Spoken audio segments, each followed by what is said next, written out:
Okay, we're jumping straight into what looks like a really serious escalation. Pakistan has just announced some uh, pretty major retaliatory moves after that terrible attack in Indian-administered Kashmir. Yeah, things move fast. We're talking airspace closures, pulling back diplomats, stopping trade. It's a lot. It really is. And this follows that just awful militant attack on Tuesday in the Bizaran Valley near Pahalgam. That's right, a popular tourist spot.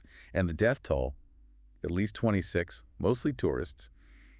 It's reportedly the worst attack on civilians there in years. It's the trigger for all this. So today, for this deep dive, we're going through the news reports, government statements, analyst takes, trying to understand the immediate crisis, but also the deeper currents here. Absolutely. The Kashmir issue, the potential for this to spiral. Yeah. Especially between two nuclear powers. We need to cut through the noise. Okay, so let's start with India's first response. On Wednesday, they took some big steps. They did. Suspending the Indus Waters Treaty was huge, and revoking visas for Pakistanis, downgrading diplomatic ties. They didn't officially name the group behind the attack yet, did they? Not officially identified, no.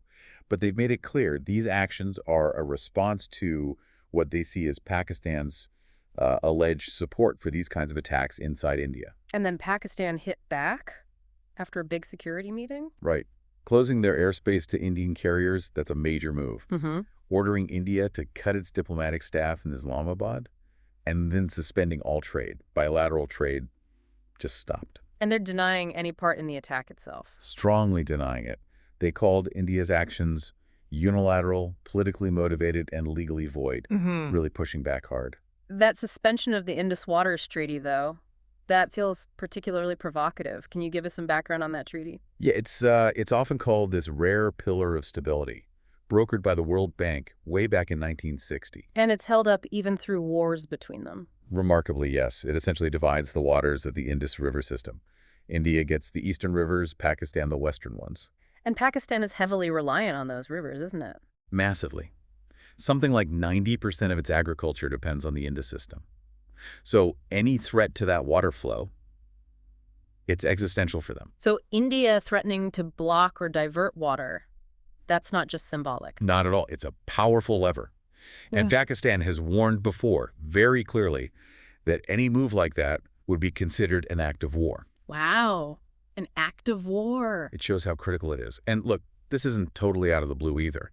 There have been disputes for years over Indian hydropower projects on the rivers flowing into Pakistan. Right. Pakistan accusing India of unfairly diverting water, India denying it. Exactly. Yeah. Pakistan's worried about reduced flows hitting, I think you mentioned it earlier, maybe 80% of their irrigated agriculture. Yeah, that figure stood out. They've asked for international help on these dam projects before, haven't they? They have. They've gone to neutral experts, arbitration courts for projects like Kishanga and Rattle. And India's view? India says Pakistan is just dragging its feet on the process, stalling. And India's even talked about wanting to modify the treaty itself. So there's underlying tension there already. Which this current crisis has just sort of ignited again. Precisely. To really get a handle on why this keeps happening, we probably need that quick history lesson on Kashmir itself.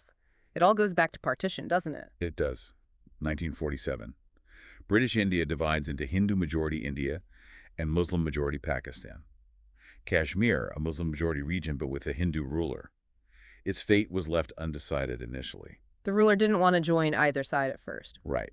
But then he acceded to India. Pakistan disputed it, still claims the territory. And that led to the first war and the division we see today. India controlling about 2/3, Pakistan about 1/3. Roughly, yeah. And they've fought 3 wars over it since. It's one of the most militarized places on Earth, just constantly simmering. We saw a major flare-up not that long ago, in 2019. We did, after that suicide bombing that killed quite a few Indian security personnel in Pulwama. India launched airstrikes inside Pakistan then, right? Yes, and Pakistan retaliated. There was that aerial dogfight. An Indian pilot, Wing Commander Abhinandan Vasaman, was captured. I remember that. His release seemed to cool things down a bit. It did. It was a key de-escalation point. You know, there was a comment recently from a retired Pakistani general about offering tea and biscuits again, referencing that pilot's capture. It shows how that 2019 incident still hangs over things. But this current attack feels different in some ways from 2019. It does. Back then, Jaish-e-Mohammed claimed responsibility fairly quickly. Yeah. And the target was security forces. Whereas this time? This time it was unarmed civilians, tourists. And the claims of responsibility seem vaguer. or at least not clearly verified yet. Does that difference targeting civilians tell us anything? It's hard to say definitively. Huh. It could suggest different groups, maybe a different strategy. Hmm. It also makes it perhaps harder for India to pin blame directly on an established group with known links.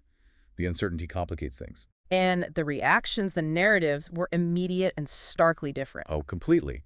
Indian media, especially outlets close to the government, were pointing the finger at Pakistan almost instantly. Even without confirmed responsibility.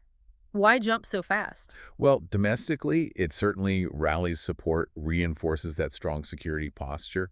It fits the existing narrative. Geopolitically, maybe it aims to pressure Pakistan, gain international sympathy. Yeah. But yeah, without concrete proof presented publicly, it raises questions too. And Pakistan. Flat denial. Said India was trying to divert attention from its own security failures in Kashmir. What's the thinking there, beyond just avoiding blame? Well, admitting any kind of link, even indirect, would bring huge international pressure, maybe more sanctions. Domestically, it wouldn't play well. So they push back, point to security lapses in a heavily guarded area like Pahalgam, try to slip the script. But we also hear about Western intelligence assessments suggesting Pakistan's security services perhaps allow some anti-India groups to operate there. That must complicate Pakistan's denials. It definitely does. Even if the government denies direct involvement in this attack, that background context fuels suspicion, especially in India. It undermines the credibility of the denials for some observers. And some Pakistani analysts are warning this could get worse than 2019. One analyst, Syed Muhammad Ali, suggested India might be using this attack geopolitically. Yeah, the idea that India might leverage this to, say, get closer to the U.S., maybe ease unrelated trade tensions, or try to reframe the whole Kashmir independence movement as purely terrorism. How seriously should we take those claims? They're strong claims, and right now they're mostly analysis and speculation reflecting Pakistani concerns. It shows the deep mistrust. In these situations, narratives become part of the conflict itself. What about the military situation on the ground? Are troops moving? As of Wednesday, Pakistani officials said they hadn't seen major Indian mobilization. But crucially, they said their forces were on high alert along the line of control. And then you have some voices in Pakistan even suggesting maybe India staged the attack itself, pointing to the timing with the U.S. Vice President's visit. That's a very extreme accusation. Extremely incendiary, yes, and likely very hard to back up. Meanwhile, in India, the opposition Congress Party condemned the attack, blamed Pakistan too. Yeah.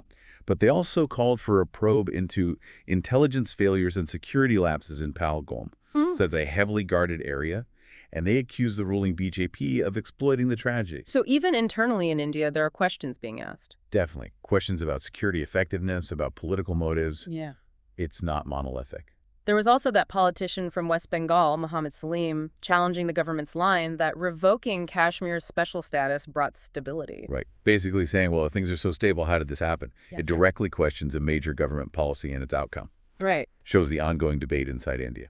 And Pakistan's language has been really strong, too. Their foreign minister talking about a low-intensity war by India, accusing India of planning attacks in Pakistan and vowing retaliation. That kind of rhetoric is, frankly, dangerous. It just escalates tensions, makes finding an off-ramp much harder. It creates this really hostile atmosphere. Yeah. And like the analyst Asfand Yermir pointed out, the lack of those quiet, discreet communication channels between them right now, that's a huge risk. Those back channels have helped manage crises before. Without them, it's just public declarations and tit-for-tat actions. Exactly, which we're seeing. India declares Pakistani military attaches persona non grata. And Pakistan immediately does the same to the Indian military attaché. Yep. India announces closing the Atari border crossing. Pakistan says they'll close their side, too. These might seem symbolic, but they chip away at the few remaining links. They deepen the mistrust. It's a worrying pattern. It really feels like we're on thinner ice than maybe even in 2019. Analysts warning that the luck that prevented worse outcomes then might not hold. What makes it feel more dangerous this time? Well, several things, maybe. Those missing communication channels we mentioned are key. The broader global situation feels less stable, perhaps less predictable. And some worry about the media environment, particularly in India, may be pushing for a very strong response, making rational calculation harder for leaders under pressure.